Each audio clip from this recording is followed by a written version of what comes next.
I thought their faith was a lie, so I walked into their church to prove it. But the moment I attacked, my entire world shattered. What happens when the God you deny shows you he's real? My name is Tarek, and when I was 20 years old, I made the worst mistake of my life. It was February 12th, and the night air in Chicago bit my face with icy teeth. I walked with 4 friends from our university. Our breath made white clouds in the dark. We were headed to St. Michael's Church. We were not going to pray, we were going to protest. I was a leader in the Muslim Student Association. I knew my faith was the only true faith. I had prayed 5 times a day. Since I was 5, I memorized the Quran in Arabic. My father was an imam back home in Jordan. He taught me that Christianity was a corrupted story. The thing they called the Eucharist was the biggest proof. They worship a piece of bread. My friend Samir said to me that afternoon, it is the worst kind of idolatry. It insults Allah. We planned this for a week. We would enter quietly. We would wait for the right moment. We would make our statement. It would be peaceful, we told ourselves. We were just telling the truth. We pushed open the heavy wooden door. Warm air rushed out, smelling of candles and old books. The church was not full. Maybe 15 people sat in the pews. They were all looking toward the front. A priest in white and gold robes held up a gold cup and a small white wafer. The people were silent. I felt a hot anger rise in my chest. This was it. This was the false worship. I nodded to my friends. We walked quickly down the center aisle. Our steps were loud on the stone floor. People turned to look. Their faces showed confusion, not anger. I reached the front just as the priest placed the white wafer on a woman's tongue. I stepped up onto the altar platform. I was so close I could see the detailed stitching on his robe. "Stop," I said. My voice was too loud in the quiet space. The priest froze. His eyes were wide. I pointed at the gold plate that held more of the white wafers. "This is a lie," I shouted. "There is no God but Allah." I grabbed the plate. I turned it over. The small wafers scattered like snow on the floor. Then I spit on them. My friends did the same, spitting on the altar and knocking over the tall candles. The sharp smell of hot wax filled the air. A woman in the front pew gasped and began to cry. We turned and marched out. The cold outside felt good. We felt powerful. We felt right. We went to a diner and drank coffee. We laughed. We had stood up for God. We had cleaned the house of idols. I went to bed that night proud of what I did. I prayed and thanked Allah for the courage. I fell asleep feeling clean and strong. I was sure I had done a good thing. I had no idea that my life was about to fall apart. Have you ever been so sure you were right that you couldn't see the truth? The dreams started exactly 48 hours later. I woke up in the dark, my heart pounding. In the dream, I was back in the church, but I was alone. The white wafers I had scattered on the floor were glowing. They glowed with a soft, warm light. The light grew until it filled the whole room. It was beautiful, but it scared me. It felt too holy. I tried to look away, but I couldn't. I tried to say the Muslim declaration of faith, but my mouth was sealed shut. I woke up gasping for air. This same dream came every single night. During the day, I felt like a different person. My daily prayers, which always gave me peace, now felt empty. When I bowed down to pray, a sudden dry cough would shake my body. It felt like I was choking on dust. I had to stop praying. My hands began to shake. I first saw it when I was holding my phone. The screen wobbled in my grip. My friend Samir saw it too. "Are you sick?" he asked me after class. I said I was just tired, but I was scared. The friends who went with me to the church stopped talking to each other. We were nervous and angry. Someone told the president of the Muslim Students Association what we did. He called an emergency meeting. He yelled at us for 10 minutes. "You are stupid boys," he shouted. "You make all Muslims look like criminals. You are not welcome here anymore." We were kicked out of the group. My other friends at school avoided me. They heard the story. They did not want trouble. In my chemistry class, I could not focus. The formulas on the board looked like a foreign language. All I could see was the face of the crying woman from the church. Her sad eyes haunted me. I started walking by Lake Michigan after school. The wind was freezing, but I liked the cold. It helped me think. I did not feel like a hero anymore.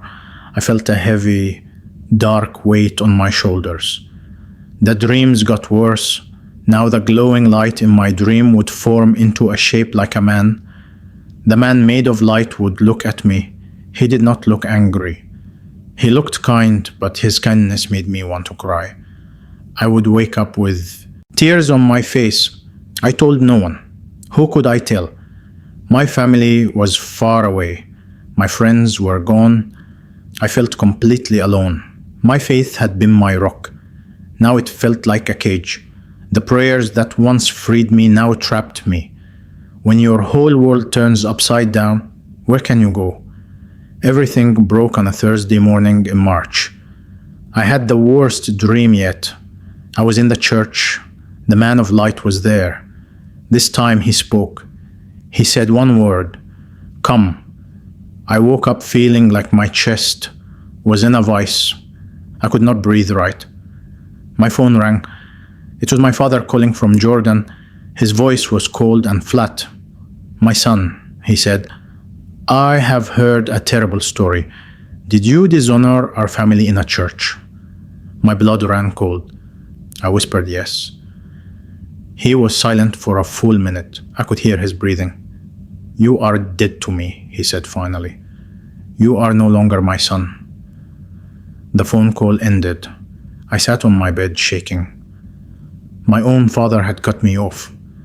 That afternoon, Samir and two others found me at the library. "We need to go back," Samir said. His eyes were bright and crazy. "We need to finish this. We will go on a Sunday. We will shout the truth during their main service." The other guys nodded fast. They looked at me. I saw the angry fire I used to have. It looked like sickness now. A clear, cold thought came to me. This was evil. "No," I said. My voice was rough. "What did you say?" Samir stepped closer. "I will not go," I said, stronger. "What we did was a sin. It was evil." Samir's face twisted with rage. "You are a coward," he yelled. "You are becoming an apostate." They shouted terrible things and left me there. I stood alone between the bookshelves. I had nothing left. That night I walked for hours. My feet carried me back to St. Michael's. The church was dark, but one small door was unlocked. I stepped inside. The empty church was completely silent. I walked down the aisle, my heart beat in my ears. I stopped at the exact spot where I had spit. I looked at the clean floor. Then I felt it. A presence filled the space. It was the same feeling from my dreams, but real and solid. It was holy. It was powerful. It was pure love. This presence knew me. It knew everything I had done. And in that second, I knew the truth. The wafer was not just bread. Jesus was not just a prophet. He was God, the true God. And I had spit on him. The understanding destroyed me. It was too huge, too terrible. My bones turned to water. My legs folded beneath me. I did not kneel. I collapsed. My right knee hit the stone floor with a painful crack. A cry burst from my lips. I fell forward, catching myself with my hands. I was sobbing on the ground before the altar. I had come to attack, but I was defeated. What do you do when you finally meet God and He is nothing like you believed? I cried on the cold floor until my throat was raw. I heard soft footsteps. The old priest from that night stood nearby. He did not yell. He knelt down beside me. He waited. When I could breathe, again, I told him everything. I told him about my pride, my anger, the spitting, the dreams, my father's call. He listened quietly. When I finished, he helped me sit in the front pew. Tarek, he said gently, God let you do that because he wanted you here. He was calling you. Father Mark explained the gospel to me. He said, God loves us so much, he became a man. That man was Jesus. Jesus let himself be killed on a cross. He took the punishment for every sin, for my sin of hatred, for my spitting, for everything. The bread you threw down, Father Mark said, is his body. It is a gift of love. You attacked a gift. He gave me a Bible. I started reading the book of Luke. I read how Jesus was arrested. The soldiers beat him. They spit on his face. When I read that, I froze. I had spit on him too. Then I read Jesus' words from the cross. Father, forgive them, for they do not know what they are doing. He asked God to forgive the men who were killing him. He was asking God to forgive me. That broke me. In my dorm room that night, I got on my knees. I prayed to Jesus for the first time. I told him I was sorry. I asked him to forgive me. I asked him to be my Lord. A warm feeling flooded my chest. It was peace, real, deep peace. The heavy weight was gone. The bad dreams stopped. The shaking in my hands stopped. But my old life was finished. I called my family to tell them I now followed Jesus. My mother cried and hung up. Samir and others posted my photo online. They called me a traitor.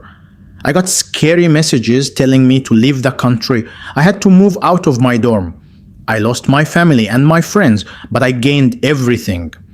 A month later, I was baptized in St. Michael's. Father Mark poured water over me. I felt new. Later, I took the Eucharist. I ate the bread. It was the sweetest food I ever tasted. It was the taste of forgiveness. Today, I help at a food pantry run by a church. I share my story when people ask. I met a kind Christian woman named Leah. We are married now. We have a son. We are teaching him about Jesus. The angry young man who spit on God is gone. Jesus changed me completely. He can change anyone. Do you want the forgiveness that can erase even your worst mistake?